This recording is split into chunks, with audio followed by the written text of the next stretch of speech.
हरिहन्तो भगवन्त इन्द्र महिता सेधाश्च सिद्धि स्थिता आचार्या जिन शासनोन्नतिकरा पूज्या उपाध्यायका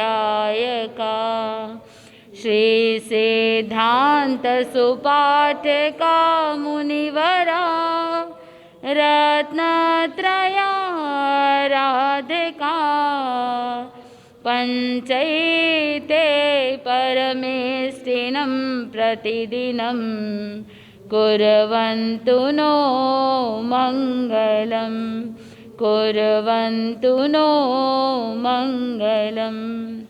रागद्वेष के विजेता मोक्ष मार्ग के प्रतिपादक चरम तीर्थंकर श्रमण भगवान महावीर स्वामी के चरणों में कोटि कोटि वंदन करते हुए एक भवावतारी चर्चा चक्रवर्ती भीष्म प्रतिज्ञाधारी अखंड बाल ब्रह्मचारी आचार्य सम्राट पूज्य श्री जयमल जी महाराज साहब के चरणों में कोटि कोटि वंदन।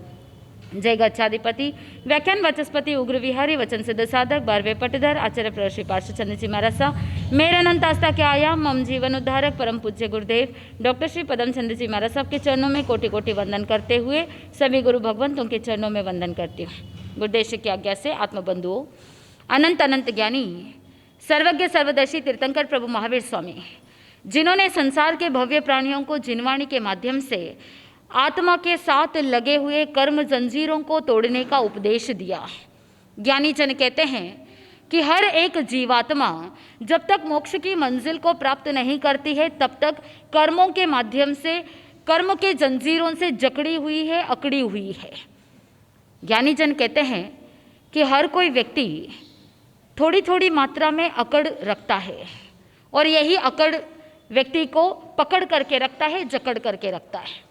आज 15 अगस्त स्वतंत्रता दिवस, भारत मुगल अंग्रेज़ों के गुलामी से तो मुक्त हो गया 1947 में, लेकिन आप सब कहते हैं कि हम सब क्या है, आज़ाद है।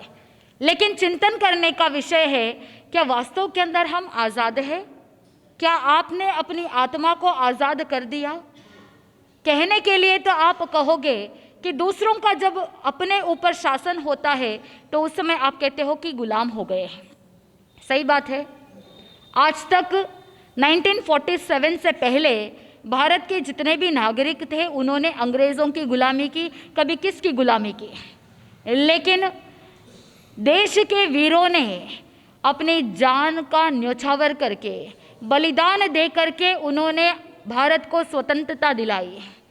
लेकिन ज्ञानी जन कहते हैं केवल बाहर से स्वतंत्र होने से स्वतंत्रता नहीं आती है। ज्ञानी जन ने कहा कि भीतर से भी स्वतंत्र होना पड़ता है। दो शब्द आते हैं, एक होता है स्वतंत्र और दूसरा होता है स्वच्छंद। हर कोई व्यक्ति फ्रीडम चाहता है, हर कोई व्यक्ति चाहता है कि मुझे कोई टोके नहीं, मुझे कोई रोके नहीं, मुझे कोई आल नहीं दे, मुझे कोई रेकारा नहीं दे, मुझे कोई तुकारा नहीं दे, मैं जैसा चाहूँ वैसा करता रहूँ। यह स्वतंत्रता है या स्वच्छंदता है? ज्ञानी जन कहते हैं स्वतंत्रता अच्छी है लेकिन स्वच्छंदता अच्छी नहीं है, क्योंकि ज्ञानी जन कहते हैं कि जहाँ पर स्वच्छंदता रहती है वहाँ पर लगाम नहीं होती। और गुरु भगवंत फरमाते हैं कि माता पिता अपने बच्चों पे थोड़ा सा अंकुश रखते हैं। अंकुश कितना रखना चाहिए? पूज्य गुरुदेव डॉक्टर श्री पदम चंद्र जी महाराज साहब कहते हैं कि अंकुश उतना ही रखना चाहिए जैसे एक घुड़सवार घोड़े के लगाम को कस के रखता है। जितना कसना चाहिए उतना ही कसे। अगर ज़्यादा कस करके रखे तो घोड़ा अड़ जाएगा, आगे चलेगा नहीं। और अगर लगाम को ढीली छोड़ दे तो वो स्वच्छंद बन जाएगा और रास्ता भटक जाएगा, वो स्वयं भी भटकेगा और दूसरों को भी भटका देगा। ठीक उसी प्रकार माता पिता को भी अपने बच्चों के लिए उतनी ही लगाम कसनी चाहिए जितनी उनको उनके भविष्य के लिए अच्छा हो। यानी स्वतंत्रता देनी चाहिए लेकिन स्वच्छंदता के लिए कहीं भी कोई भी लूप होल्स नहीं होने चाहिए। अगर लगाम को बहुत ढीला छोड़ दिया, कर बेटा जो करना है कर, तो वो स्वच्छंद बन जाएगा। अगर अति कस दिया तो वो विपरीत दिशा में चला जाएगा, यानी आपका ही शत्रु बन जाएगा। इसीलिए भगवान महावीर स्वामी कहते हैं कि हर एक जीवात्मा बाहर से स्वतंत्रता का अनुभव करे, उससे पहले स्वयं को भीतर से स्वतंत्र करे, आत्मा की गुलामी से मुक्त हो। और आत्मा की गुलामी 4 कारणों से होती है। पहला कारण क्रोध। क्रोध व्यक्ति के विवेक नेत्र को बंद कर देता है, सही और गलत की पहचान करने से रोक देता है। तो आत्मा की गुलामी का पहला कारण है क्रोध। चिंतन कीजिए कि आपने क्रोध की गुलामी से अपने आप को आज़ाद किया है या नहीं किया है। क्या हर छोटी बात पर आपको गुस्सा आता है, हर छोटी बात पर आप रिएक्ट कर देते हैं? क्या आप हमेशा विनय और विवेक को अपने जीवन में स्थान देते हैं, या भूल जाते हैं कि आप कौन हैं, कहाँ हैं, क्या कर रहे हैं, और जब चाहे जैसे चाहे बोल देते हैं, रिएक्ट कर देते हैं? बच्चों के अंदर भी वही संस्कार देना कि बोलने से पहले ये मूल्यांकन करना होगा कि मैं कहाँ खड़ा हूँ, किसके सामने खड़ा हूँ, सामने कितने लोग खड़े हैं, पब्लिक प्लेस है या घर के अंदर है, कहाँ बोलना चाहिए, कैसे बोलना चाहिए, किसके सामने बोल रहे हैं। ये सारी चीज़ें अगर आपने विवेक रखा होता, आपके बच्चे भी विवेक रखते। नहीं तो बहुत बार ऐसा होता है कि माँ बाप की जो इज्जत होती है उसको क्या कर देते हैं बच्चे, नीलाम कर देते हैं। कैसी स्वतंत्रता है ये? चिंतन कीजिए। पहली गुलामी का कारण क्रोध, दूसरा है मान। जहां पर अहंकार होता है वहां पर क्रोध रहता है, क्योंकि ये दोनों तो एक दूसरे के भाई बहन हैं, दोनों साथ साथ चलते हैं। जहां मान होगा वहां पर क्रोध होगा। तो इसीलिए ज्ञानी जन ने कहा, अगर आपको अपने जीवन की खुशहाली चाहिए तो क्रोध और मान का त्याग कर दो। कहीं आप अपने ही अहंकार के गुलाम तो नहीं है, इसके बारे में भी चिंतन करना होगा। आज सभी लोग, भारत के जितने भी नागरिक हैं, सभी स्वतंत्रता दिवस के ऊपर तिरंगा फहराते हैं, लेकिन केवल भारत के बाहरी तिरंगे को फहराने से कुछ होने वाला नहीं, भीतर से अपनी आत्मा में भी तिरंगे को फहराना चाहिए। वो तिरंगा कौन सा है? 3 रंग को तिरंगा कहा। पहला रंग कौन सा है? बोल तो दीजिए। पहला रंग है केसरिया। केसरिया किसका प्रतीक है? ज्ञानी जन ने कहा केसरिया साहस का प्रतीक है, केसरिया त्याग का प्रतीक है। तो आज आप चिंतन कीजिए, अपनी आत्मा को कर्म जंजीरों से स्वतंत्र करने के लिए, मुक्त करने के लिए क्या आपने त्याग का भाव रखा? क्या आपने वो वीरता दिखाई, वो साहस दिखाया? प्रभु महावीर स्वामी कहते हैं कि स्वतंत्रता दिवस या स्वतंत्रता और धर्म का क्या कनेक्शन है? गहरा संबंध है। ठाणांक सूत्र के 10वें ठाणे के अंदर 10 प्रकार के धर्म बताए। बहुत ध्यान से सुनना, बहुत अच्छे से समझना। 2 अपेक्षा से अलग अलग प्रकार से 10-10 प्रकार के धर्म बताए। एक अपेक्षा से 10 प्रकार के धर्म, उसमें पहला धर्म है ग्राम धर्म। ग्राम धर्म का मतलब होता है जो ग्राम की व्यवस्था हो, गांव की व्यवस्था और रीति नीति को कहा ग्राम धर्म। दूसरा है नगर धर्म, जो नगर होता है, पहले तो छोटे गांव की व्यवस्था के बारे में कहा, दूसरा है नगर धर्म। नगर धर्म का मतलब है नगर की व्यवस्था, किस तरह से नगर के अंदर व्यवस्था होनी चाहिए, कहाँ कहाँ पर कौन कौन से फैसिलिटीज देनी चाहिए, एक नगर की खुशहाली के लिए किस तरह की रीति नीति का उपयोग होना चाहिए, उसे कहते हैं नगर धर्म। और तीसरा है राष्ट्र धर्म। ग्राम धर्म, नगर धर्म और तीसरा है राष्ट्र धर्म। यानी जिस देश में आप रहते हो उस देश की भी समूची व्यवस्था होनी चाहिए, उस देश के अंदर भी बहुत व्यवस्थित तरीके से रीति नीति होनी चाहिए। ये कौन कह रहे हैं? भगवान महावीर स्वामी कह रहे हैं 10 प्रकार के धर्म, ग्राम धर्म, नगर धर्म, राष्ट्र धर्म। उसके बाद आता है चौथा पाखंड धर्म, यानी अलग अलग जितने भी मत है उनकी अलग अलग प्रकार की अपने अपने धर्म की व्यवस्था, अपने अपने धारणा उनकी व्यवस्था, रीति नीति को पाखंड धर्म कहा। और उसके बाद कहा कुल धर्म, यानी अनेक लोगों के समूह को कुल कहा और उसकी व्यवस्था। जैसे घर परिवार के अंदर एक ग्रुप के अंदर रहते हैं, घर के अंदर बहुत सारे लोग हैं लेकिन एक ही छत के नीचे रहते हैं। हर एक व्यक्ति की सोच अलग अलग होती है, हर एक व्यक्ति की विचारधारा अलग अलग होती है, लेकिन फिर भी सभी लोग क्या करते हैं? एक ही छत के नीचे रहते हैं। सभी लोगों का खान पान अलग है, सबका टेस्ट अलग है, सबकी पसंद अलग अलग है। किसी को कुछ भाता है तो किसी को कुछ पसंद नहीं है, लेकिन फिर भी जब भोजन करना होता है तो सभी एक साथ एक जगह पर बैठ करके क्या करते हैं, भोजन करते हैं। यानी अनेकता में एकता, ये किसकी संस्कृति है? भारतीय संस्कृति है। लेकिन ज्ञानी जन कहते हैं कि भारत देश के अंदर संस्कार, संस्कृति और ज्ञान ये धरोहर है। तो जो भी इस भारत देश पर शासन करने के लिए आए, उन्होंने सोचा कि भारत के अंदर संस्कार इतने भरे पड़े हैं, ज्ञान की धरोहर है, और क्योंकि ये श्रमण संस्कृति और वैदिक संस्कृति का ये देश है, तो इस संस्कृति के कारण से कोई भी इसे तोड़ नहीं सकता, कोई भी इसके ऊपर शासन नहीं कर सकता। इसीलिए अंग्रेजों ने नीति बनाई डिवाइड एंड रूल। अगर इनकी संस्कृति को तोड़ दिया जाए तो इस देश को तोड़ सकते हैं। कैसी कूटनीति उन्होंने अप्लाई की थी, और आपने उसका साजा दिया कि नहीं दिया? चिंतन कीजिए। आज जो पुराने ज़माने के अंदर भारत में जो गुरुकुल सिस्टम था, पुराने ज़माने में जो ज्ञान सिखाया जाता था, वो धरोहर थी। वो केवल आजीविका का स्रोत नहीं, वो व्यक्ति को इंसान बना देते, मानवता को भीतर से जागृत कर देते, उसे एक अच्छा मानव बना देता। और भारतीय संस्कृति के जो एजुकेशन सिस्टम था, उससे व्यक्ति बहुत ज़्यादा बुद्धिमान बनता, टेक्नोलॉजी के आदी नहीं होता। पुराने ज़माने में कहाँ कैलकुलेटर, आपको पता है गुरुदेव मुझे बता रहे थे बचपन के अंदर, वो आप स्कूल के अंदर टेबल्स सीखते हैं, पावड़े सिखाते हैं, 1 2 4 3 ये सारी संख्या के पाहुड़े सिखाते थे। लेकिन उस ज़माने के अंदर 1.5 का पाहुड़ा, आधे का पाहुड़ा, पौन का पाहुड़ा, कैसा कैलकुलेशन होता था। आज विज्ञान सोच नहीं सकता, उतनी बुद्धि भारत के लोगों की तेज उस जमाने के अंदर थी।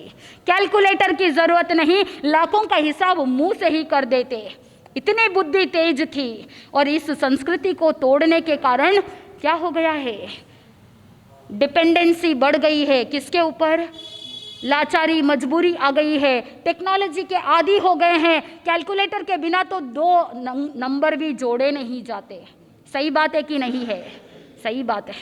और अगर आप किसी व्यक्ति के ऊपर या किसी वस्तु के ऊपर, किसी पदार्थ के ऊपर या किसी टेक्नोलॉजी के ऊपर डिपेंडेंट है, तो कहाँ का इंडिपेंडेंस, कहाँ की स्वतंत्रता? आप तो परतंत्र में चले गए। इसीलिए ज्ञानी जन कहते हैं पहले धर्म को समझो। ग्राम धर्म, नगर धर्म, राष्ट्र धर्म, पाखंड धर्म, उसके बाद कुल धर्म। कुल धर्म के बाद आता है गण धर्म। अनेक कुलों को मिल करके एक गण बनता है, एक बहुत बड़ा समूह बनता है, उसकी व्यवस्था को कहा गण धर्म। और उसके बाद आता है संघ धर्म। अनेक गण, अनेक ग्रुप मिल करके एक संघ का निर्माण होता है, और उस संघ की व्यवस्था को, रीति नीति को संघ धर्म कहा। उसके बाद बताया श्रुत धर्म, यानी प्रभु की वाणी को सुनना, गुरु भगवंतों के मुखारविंद से जीवन के उपयोगी बातें सुन करके आत्मा को सही रास्ते पर लाना, जीवन का सही निर्माण करना, वो श्रुत धर्म कहलाता है।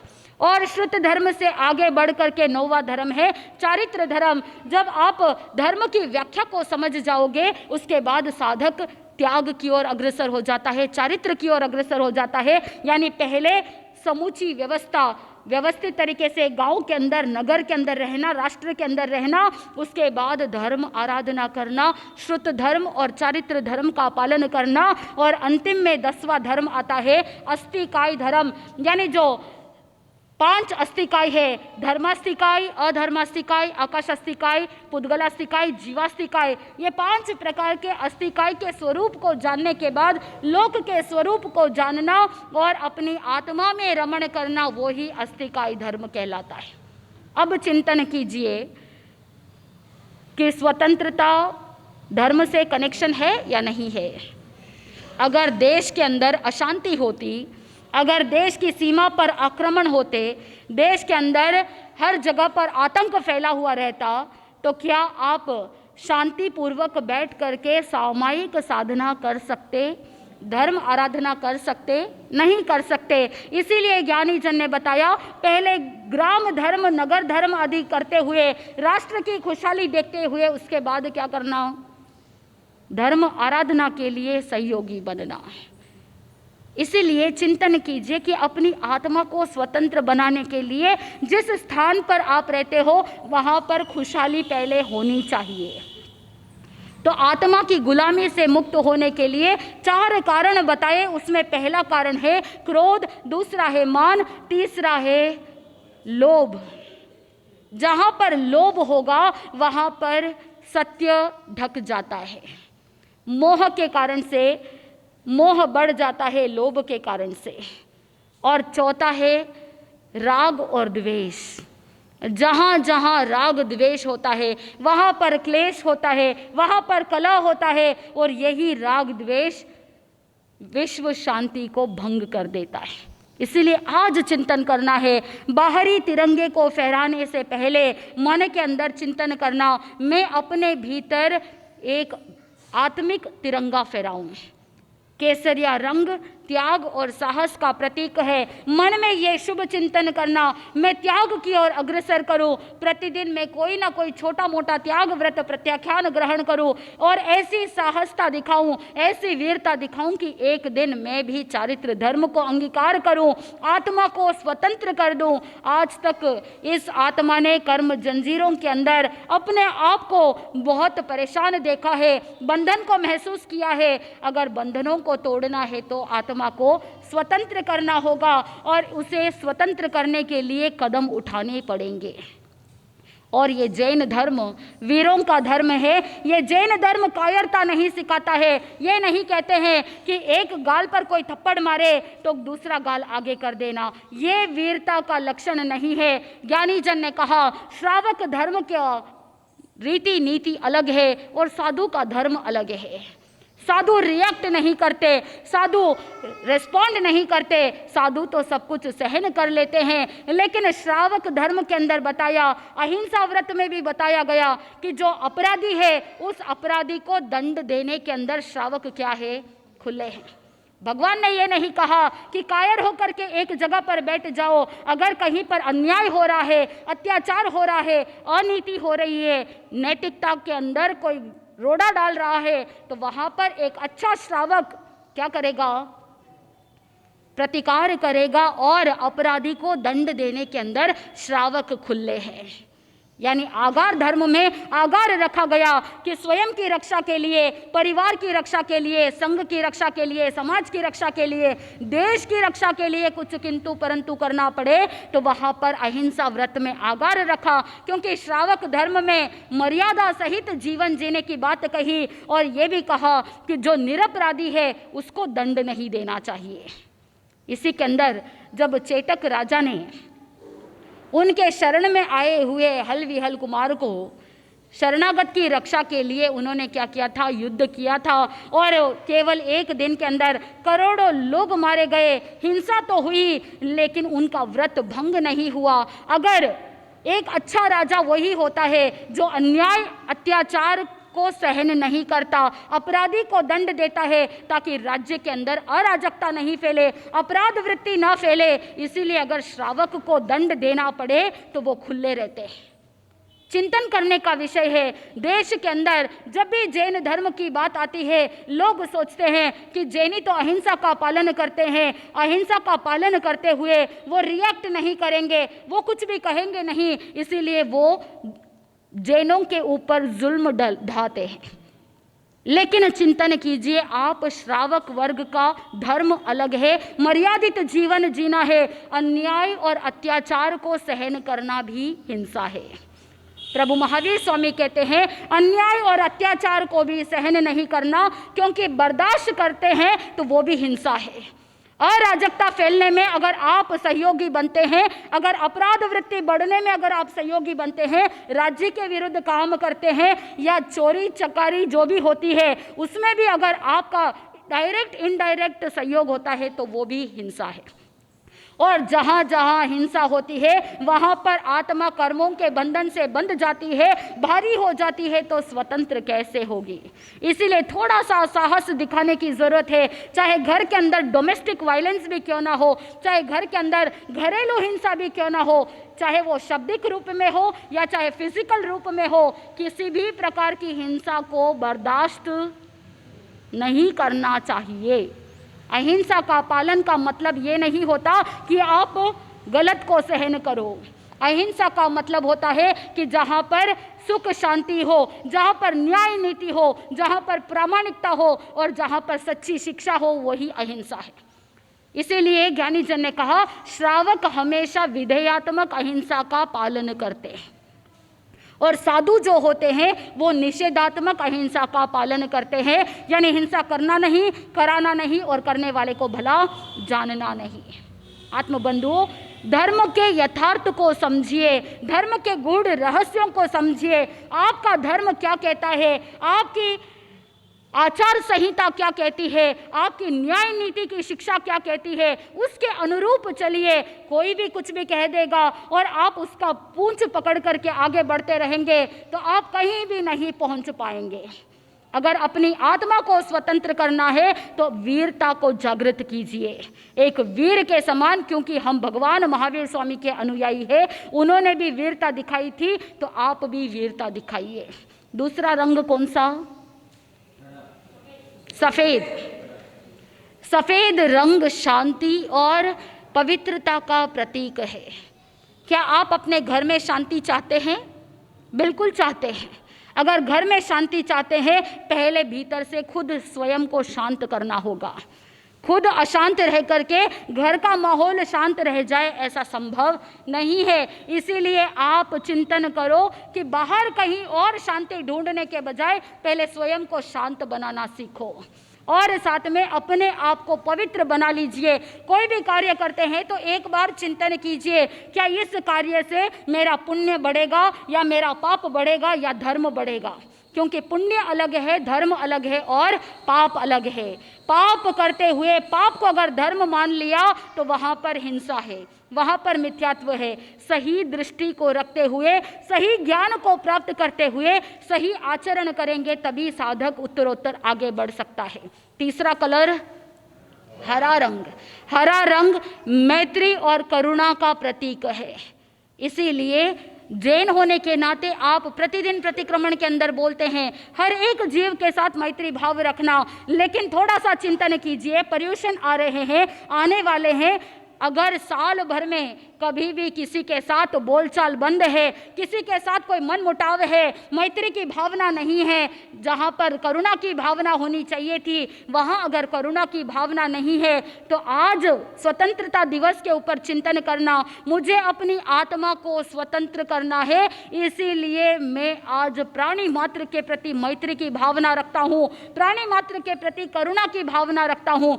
अगर ये सारे गुण आ जाए तो तिरंगा फहराना सार्थक हो सकता है, स्वतंत्रता दिवस मनाना सार्थक हो सकता है। नहीं तो कितनी ही बार स्वतंत्रता दिवस आया, कितनी बार आपने राष्ट्रगान किया और कितनी बार तिरंगे को सलामी ठोकी, लेकिन आत्मा को अभी तक आपने जंजीरों में बांध करके रखा है। उन जंजीरों से मुक्त होने का समय आ चुका है। आप जब तिरंगा फहराओ तो उस समय मन के अंदर चिंतन करना, आज प्रण लेना कि देश का तिरंगा फहराते हुए एक स्वतंत्र नागरिक होने के नाते आप तिरंगा फहरा रहे हो, लेकिन साधक बनने के नाते आप अपनी आत्मा को स्वतंत्र बनाने के लिए, विकारों से मुक्त होने के लिए स्वयं प्रयास करो। मन के अंदर चिंतन करना आज कि भारत के नागरिक होने के नाते बाहरी स्वतंत्रता का मान रखना, साथ में साधक बनने के कारण भीतर की स्वतंत्रता का पूरा पूरा ख्याल रखते हुए पुरुषार्थ करना कि मैं कैसे अपने विकारों को दूर कर सकूं। आज प्रण लेना है, संकल्प करना है और मन के अंदर ये चिंतन करना है, मैं मेरी आत्मा को मुक्त करूंगा, मैं मेरी आत्मा को इन सभी प्रकार के बंधनों से मुक्त करने के लिए जो पुरुषार्थ करना पड़े वो पुरुषार्थ करूंगा और एक दिन मोक्ष की मंजिल को प्राप्त करूंगा।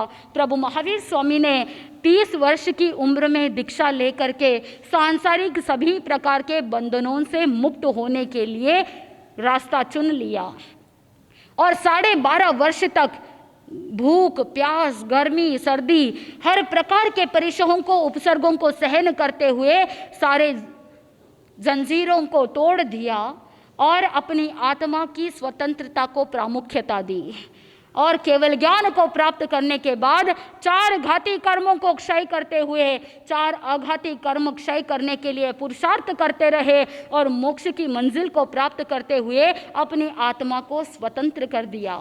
प्रभु महावीर स्वामी के हम भी अनुयायी हैं, हमको भी क्या करना चाहिए? हमको भी उनके बताए हुए मार्ग पर चलना चाहिए। धर्म की सही व्याख्या को समझ करके स्व प्लस तंत्र, तंत्र का मतलब होता है संचालन और स्व का मतलब होता है स्वयं की आत्मा। स्वयं को स्वयं से संचालन करना, उसी का नाम है स्वतंत्र। दूसरों से संचालित मत हो, स्वयं का संचालन स्वयं करो। स्वयं के जीवन को स्वयं के सिस्टम के अनुरूप चलाएंगे तो, धर्म के अनुरूप चलाएंगे तो स्वतंत्रता दिवस मनाना सार्थक हो सकता है। और इन्हीं भावों के साथ आनंद ही आनंद बोले श्री जैन धर्म की